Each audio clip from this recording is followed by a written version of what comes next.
Week 4 and we're into the Southern Ocean. There's a breakaway at the front and a powerful storm behind.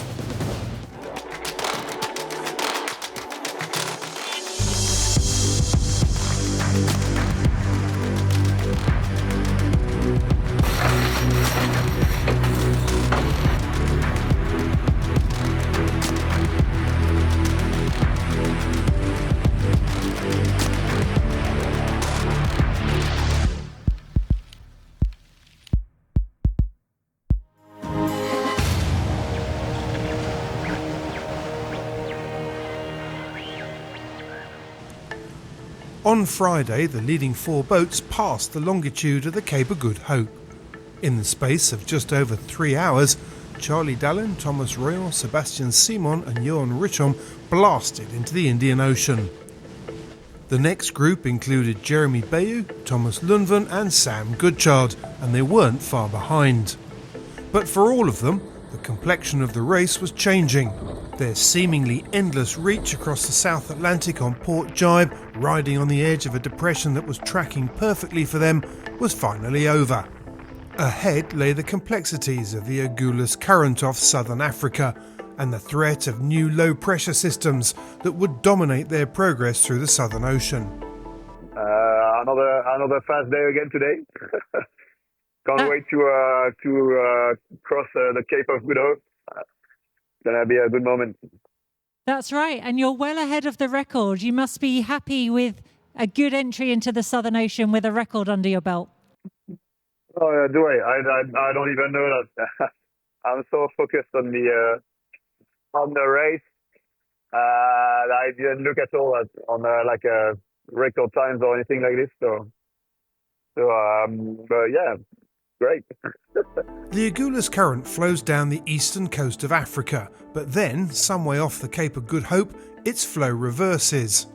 It can flow up to 2.5 knots, and the abrupt changes of direction as it interacts with the Antarctic circumpolar current can generate whirlpools and steep, unpredictable seas. It's a notorious stretch of water that has damaged and even sunk vessels far larger than these Imokas. Several boats have sustained race-ending damage in these waters in previous Vendées. It's part of the race that really focuses the skipper's attention. We're just leaving the Atlantic and arriving in the Indian, and what a welcome. It's been a bit of a busy 12 hours. So it started last night with the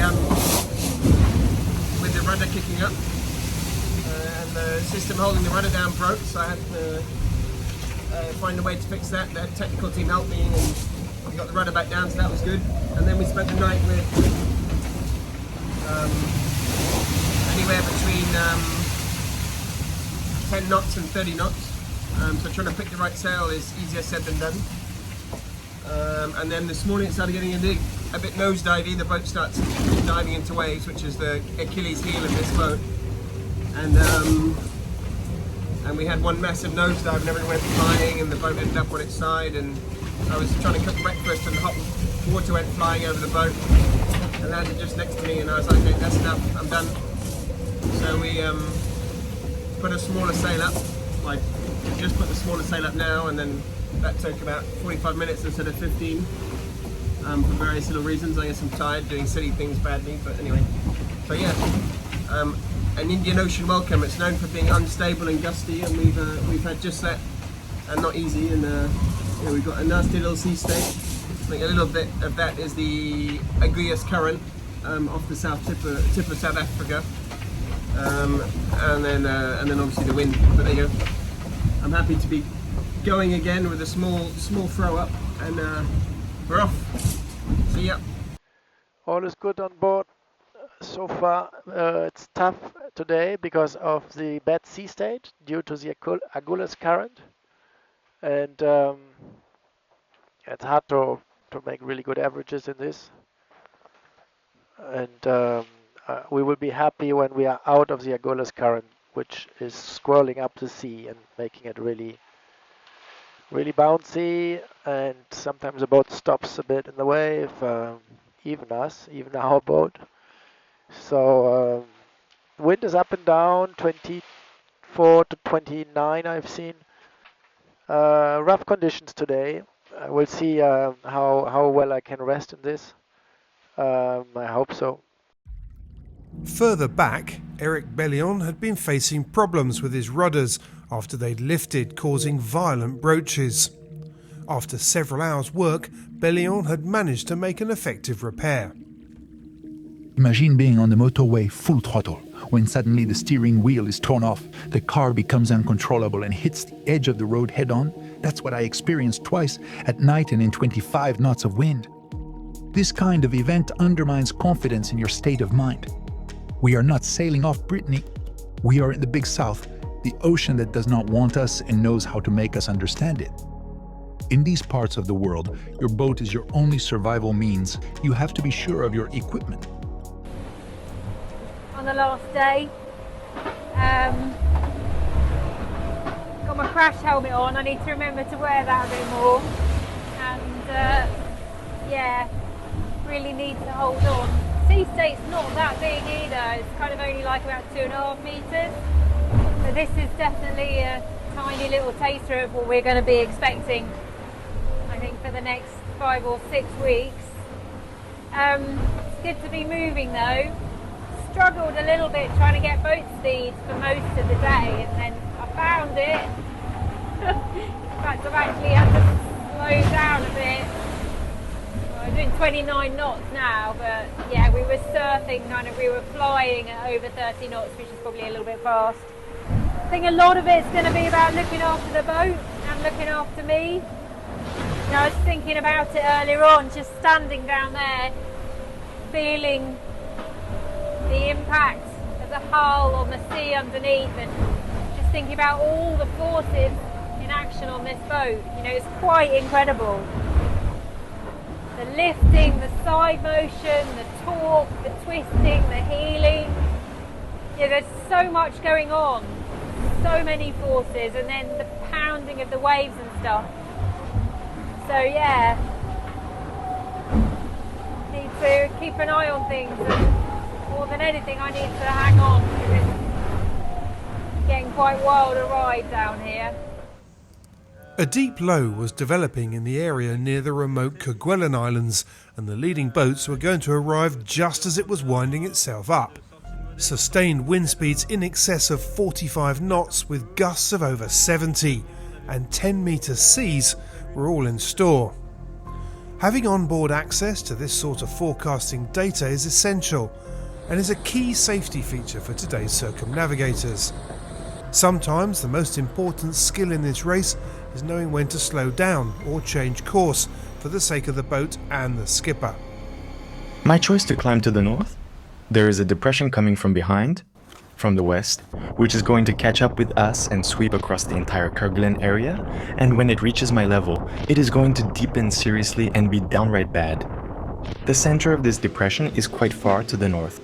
If you were to find yourself trapped just in front of the center of it, or worse, in the south of the center, you will find yourself tacking upwind in a strong northeast wind. We are talking about 30 to 40 knots. Behind the center of the depression, it deepens very strongly and there are winds up to 50 to 60 knots. And it is due to kick up big seas with waves forecast to be 8 to 9 meters. This depression deserves care and attention. But some were tackling weather at the other end of the scale. It's a little bit flat and calm. We've come north to avoid the worst of the depression that's coming through in the next few days, which means we're having to go through this light patch of wind. Wasn't the easiest decision to make. Wasn't the easiest decision to make as to how much to come north. So I've lost quite a few miles doing it, but I'm not alone, so we'll see what happens. And use the chance to do a big systems check. We've got a few things to keep an eye on. There's a rudder bearing that's got a little bit of play in it, and there's a few things which are just needed to keep an eye on, but nothing major, nothing yet anyway. And it looks like we're going to have a very nice sunset in an hour or two, and I'm going to enjoy my very last fresh fruit, an orange, before it goes off, and I'll appreciate that. Hopefully I won't get scurvy. But no, all good on board otherwise. Hope everyone's well on land. See ya. By Tuesday morning, Charlie Dallin and Sebastian Simon had staged a breakaway, putting over 200 miles between themselves and third place Johan Richem. but the depression that was approaching them was powerful, even by Southern Ocean standards. The chasing pack of Richon back to Port Meyer in 9th place were routing themselves further north to avoid the worst of the weather. In doing so, they'd all be having to sail further, but, in theory at least, they'd be safer. But for some, the banging and crashing had already left its mark. Roman Atanasio had suffered an eye problem. Fortunately, it wasn't as bad as it looked. Meanwhile, Pip Hare had a problem. Tough day for me today, which started last night when my keel motor stopped working. So my keel was stuck in one position. And I called a shore team and we went through a whole load of scenarios, and I ended up changing out a relay for the motor about 11 o'clock at night, and it was really, really rough. Boat was like lurching and flying. It was really hard work, and put the new relay in, it didn't work. Put the old one back in, it didn't work. We did about 2 hours of diagnostics and couldn't work out what the problem was. And that kind of wiped me out. So I kind of sailed for a bit and then decided I would have a longer sleep just to try and recover. And while I was sleeping, the furling line for my big sail broke, just snapped. The sail came out. I didn't hear it. It flapped around a lot, maybe for 2 hours, and it punched a hole in another sail. So, yeah, it's been carnage this morning. Just carnage. There's quite a big hole in it. I fixed the relay this morning, so we took, the new one was faulty, so I ended up having to take both of them apart and build a new one out of the bits that worked out of both of them. But at least the keel's working again now. Got a bit of a light spot to fix this sail. Just need to put one foot in front of the other for the next 12 hours and I'll get through it. So stupid being upset about it. I'm tired and I just feel like I'm being punished. Really punished. What a mess. I've got to fix the sail, make a new furling line, fix the other furling line because I found some chafe in it. At some point I might eat and sleep too. And all before the wind builds again. No one said this was going to be easy and it's not. Further back, the Daggerboard fleet were dealing with their own depression. This was taking them to the north of Tristan da Cunha, towards the longitude of the Cape of Good Hope, which they would pass around 300 miles to the south. Jean Lecam was still leading this group, followed by Benjamin Ferret and Tanguy Le Turquet, with Violette d'Orange just behind them. So in 3 days I will be entering the South Seas. I can't believe it. I'm happy and excited to discover these oceans that are unknown to me. But these last few days I'm a bit worried about the weather when I will be in south of Cape of Bonne-Espérance. Because the conditions are going to be very difficult. It will be windy, gusting up to 15 knots. So I'm trying this day to find the safest routes as possible to avoid things getting out of control and too dangerous. The aim is not to damage anything on my boat. Even for those who've been this way before, the first sight of an albatross was intoxicating.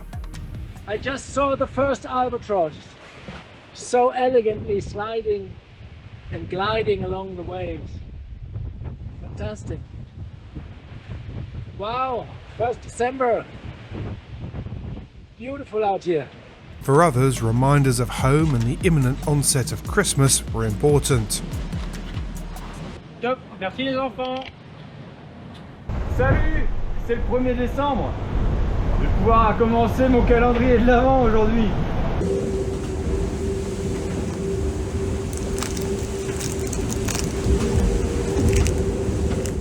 You may be wondering why Conrad Coleman has not made an appearance this week. Last Friday his boat suffered a total electrical blackout, which took some time to recover from. This has affected his communications equipment as well as some of his boat systems, including the autopilot. Hopefully he'll be back online soon. So on Wednesday night GMT, this is how the leaderboard looked. Charlie Dallin and Sebastian Simon were first and second, running the gauntlet to the south, while Jon Richomme and Thomas Royal were third and fourth, playing it safe in the north. Meanwhile, Jean Lecam, Tanguy Le Turquet and Violette d'Orange head up the top three in the Daggerboard boats. So overall it's getting pretty tense in the far south. That's all for now. See you next week.